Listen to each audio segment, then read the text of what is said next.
अगर इसको अगर क्यूबिक यूनिट सेल्स मान लिया है तो अब इसका कोऑर्डिनेशन नंबर कितना होगा, ठीक है। अब भाई इसका कोऑर्डिनेशन नंबर कितना होगा भाई, सोचने वाली बात है, बताओ।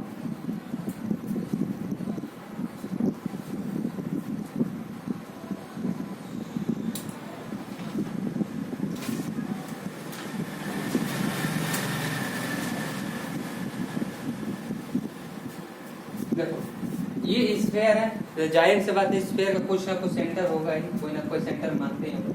इसका एक सेंटर, दो सेंटर, तीन सेंटर और ये चार सेंटर। ये सारे देखो ये चार को एटम से टच हो रहा है, इसको चारों को मिला दो ऐसे।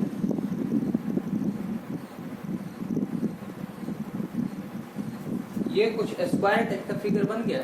ये वाला जो फिगर जो बना है ऐसे करके स्क्वायर टाइप का फिगर बन गया। आपको स्क्वायर टाइप का फिगर बन गया।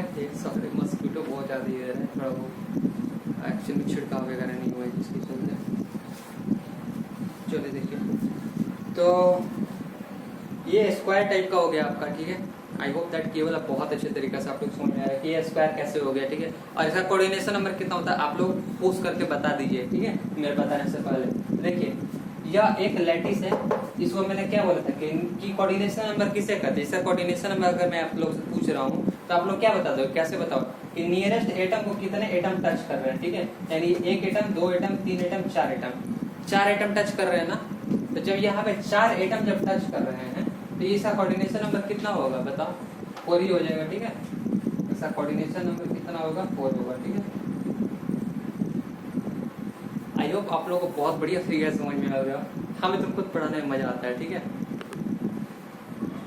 सच्ची बता रहे हैं, हमको बहुत ज्यादा पढ़ाने में मजा आता है। इस आगे बढ़ते हैं। आई होप आप लोग भी एंजॉय कर रहे होंगे, ठीक है।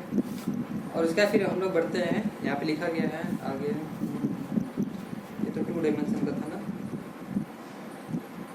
उसका फिर अच्छा हेक्सागोनल। देखिए अगर हेक्सागोनल क्लोज पैकिंग आपके बुक में वही चीज लिखा गया, ठीक है ना। तो मैं ज्यादा नहीं इसको पढ़ रहा हूँ, ठीक है। बस आप लोगों को मैं बता दे रहा हूँ कि हेक्सागोनल क्लोज पैकिंग में क्या होता है, क्योंकि मैं एनसीईआरटी पढ़ चुका हूँ, ठीक है। एनसीईआरटी पढ़ के बनाने में वीडियो बहुत ज्यादा लंबा हो जा रहा है, लेकिन आप लोग बोलिए तो पढ़ ही दे रहा हूँ, ठीक है, कोई दिक्कत नहीं। देखिए बोला है सेकंड में, द सेकंड रो में be placed above the first on the stacked manner and the sphere से fit in the depression of the first row. The one of the second row is different and may be B type, is called B type, ठीक है। अब देखिए इसमें B type का formation होगा, ठीक है ना। ए टाइप का तो होगा ही, उसके साथ साथ बी टाइप का भी होगा, ठीक है। कैसे होगा वो बता रहे हैं, ठीक है। Similarly the fourth A B type होगा, ठीक है। and the least free space the more efficient than the square CP. The contact with the 6 of its neighbor and the 2 dimensional coordination number is 6. देखिए hexagonal close packing structure in 2D में इसका coordination number कितना होगा, 6 होगा, ठीक है। अब बोल रहा है कि इसको ए और बी टाइप के पैटर्न से अरेंजमेंट होगा, ठीक है। ए और बी इसमें आ रहा है, ठीक है। ए और बी कैसे भाई अरेंज करोगे, तो जो देखो इसको इरेज करना पड़ेगा, ठीक है। आप लोग 1 मिनट वेट करो, थोड़ा वीडियो पूछ करके, क्योंकि वीडियो ऐसे लंबा हो जाता है, वीडियो पूछ करके स्ट्रक्चर बना देते हैं, उसके बाद फिर वीडियो ऑन करते हैं। आप लोग इससे घबराइएगा नहीं, ठीक है। देखिए सबसे पहले हम लोग क्या काम करते हैं, सबसे पहले हम आपको कुछ लिखवा देते हैं, इसका डिफिनेशन वगैरह, ठीक है। कैसे लिखिएगा 1D का, ठीक है, क्योंकि आप बोर्ड्स एग्जाम का भी तो प्रिपेयर कर रहे हो ना। तो देखिए आप लोग लिखिएगा क्लोज पैकिंग इन 1D में, 1D का तो बता चुका, 1D में ही लिखिएगा the number of nearest neighbouring atom particle touch in 1D having coordination number is equal to 2, ठीक है।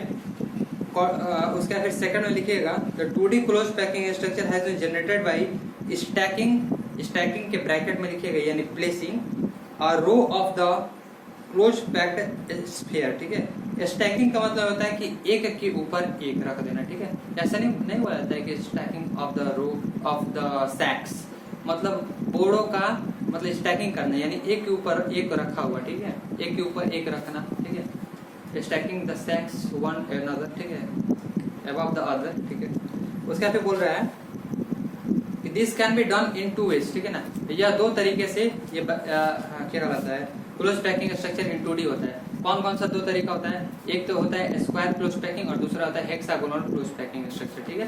तो स्क्वायर क्लोज पैकिंग में क्या होता है, तो स्क्वायर क्लोज पैकिंग में और हेक्सागोनल क्लोज पैकिंग में, ठीक है, क्या होता है।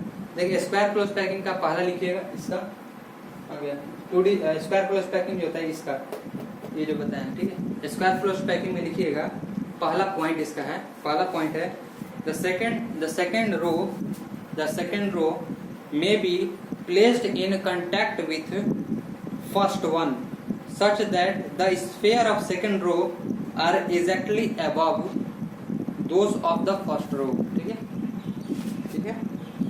इसका मतलब ये कि जो सेकेंड रो है वो may be placed in contact with first one, मतलब जो सेकेंड रो है वो इसके ऊपर may be contact with first one, ठीक है। सेकेंड रो जो होता है, मान चलिए ऐसा तो बहुत सारा ना, ऐसा तो बहुत सारा रो होगा, तो वही बोल रहा है कि जिसका आप निकाल रहे हो उसका मे भी शायद वो कांटेक्ट हो फर्स्ट रो से, ठीक है।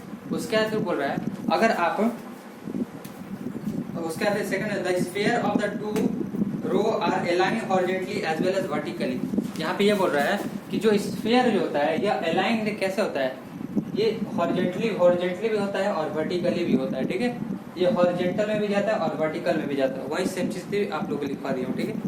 उसके बाद फिर लिखिएगा कि जो पैकिंग, जो इसका जो पैकिंग होता है वो किस टाइप का होता है, ए टाइप ऑफ अरेंजमेंट होता है। कैसा अरेंजमेंट होता है, ए टाइप ऑफ अरेंजमेंट, ठीक है। अब हेक्सागोनल क्लोज पैकिंग यानी HCP यानी हेक्सागोनल क्लोज पैकिंग, ठीक है, बी ऑप्शन, ठीक है, HC.P, ठीक है, हेक्सागोनल क्लोज पैकिंग, ठीक है। ऐसा ये किसके अंडर आ रहा है, ये 2D के ही अंदर है, ठीक है। इसमें क्या बोल रहा है, ये जो है या स्फीयर जो है, यहाँ पे स्फीयर मैंने थोड़ा बड़ा बनाया है समझने के लिए। यहाँ पे ये जो स्फीयर है ये तो ए टाइप का हो गया, ठीक है, ए टाइप के हो गए, ठीक है, इतना समझ आ गया। लेकिन आपके क्वेश्चन में क्या बोला है कि इसका जो होता है इसके अंदर जो डिप्रेशन होते हैं ना, डिप्रेशन के साथ इसको बनाना है। डिप्रेशन का मतलब कि जो गाढ़ा जो होता है,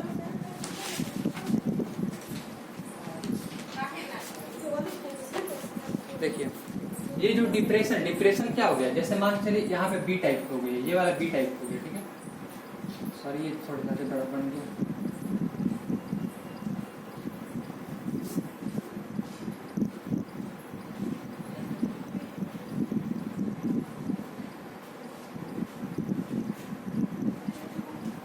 ठीक है। ये सब क्या हो गया, ये सब डिप्रेशन, ये जो है ना, ये देखो ये वाला कैसा था, ऐसा था एकदम पूरा ऑर्डरली अरेंज था, ठीक है। लेकिन ये यहाँ पे फिट हो रहा है, ठीक है, यहाँ पे फिर देखिए अब इसकी यहाँ पे ऐसा नहीं होगा, अब डायरेक्ट यहाँ पे होगा, ठीक है। यानी ये डिप्रेशन को खाली जगह को यह भर रहा है, ठीक है, यह खाली जगह को यह भर रहा है, ठीक है, खाली जगह को यह भर रहा है, ठीक है। उसके बाद फिर ए टाइप होगा, ए टाइप होगा, ये ए टाइप हो गया, ठीक है, ये बी टाइप हो गया, ये बी, ये बी, ये बी, ए,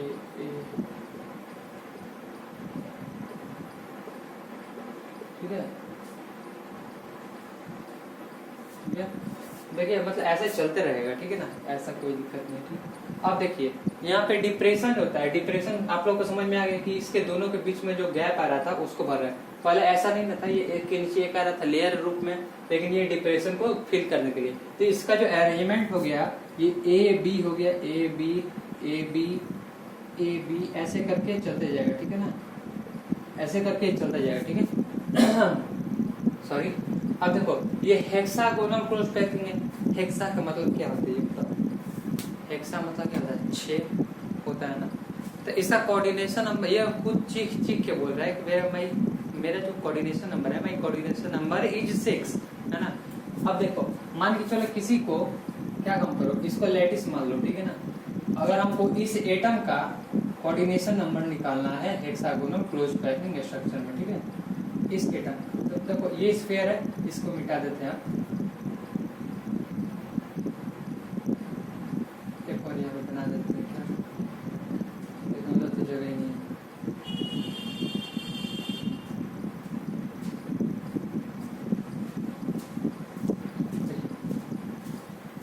हर स्फीयर का एक सेंटर होता है,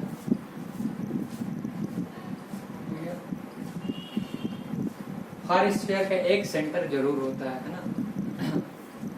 हर स्फीयर का क्या होता है, एक सेंटर होता है, ठीक है। अब देखिए इस सेंटर को अगर हम लोग ये तो टच ही नहीं हो रहा है, ये भी नहीं टच हो रहा है, इसको क्यों मैं देखूँ, ये भी नहीं टच हो रहा है, ठीक है। अब देखो अगर हम लोग इसको ऐसे मिलाते हैं, यही ना इस एटम से कौन कौन टच हो रहा है, ये वाला ये वाला ये वाला ये वाला, यही 6 को टच हो रहा है। देखो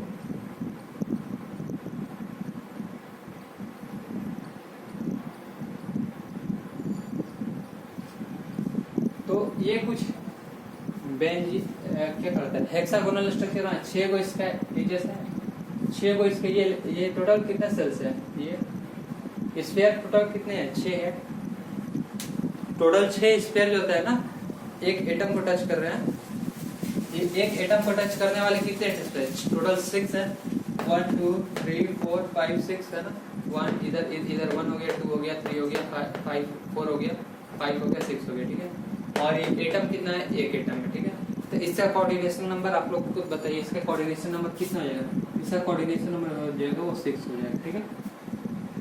जैसे इसका कोऑर्डिनेशन नंबर 6 हो गया, ठीक है, और यह क्या काम करता है, ये डिप्रेशन को भरता है, ठीक है, डिप्रेशन को भरता है, ठीक है। अब आपको मैं इसको एक एक पॉइंट में लिखवा के मैं समझाता हूँ, ठीक है।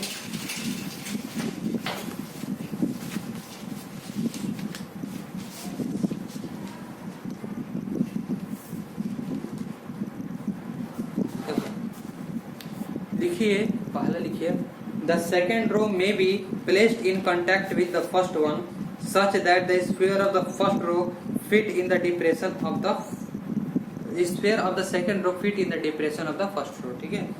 The second row may be placed in contact with the first one such that the sphere of the second row the sphere of second row the sphere of second row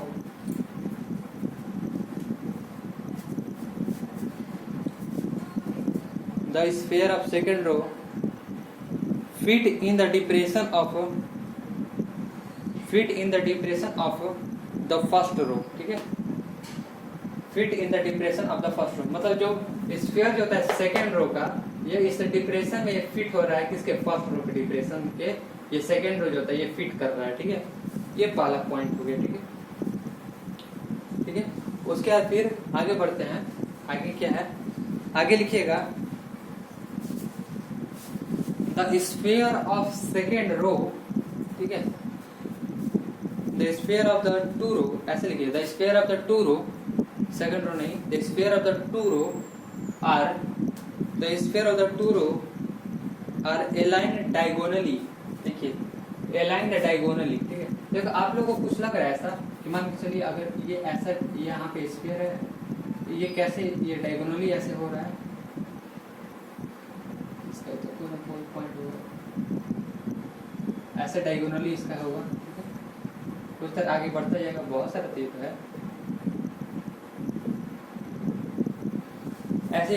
ये the sphere of the second row inclined diagonally, ठीक है, ये भी लिखिए। तीसरा में लिख दीजिएगा, the arrangement of hexagonal cross packing is A B type, यानी ये ऐसे लिख दीजिएगा, is A B dot dot dot ऐसे करते जाइएगा, ठीक है।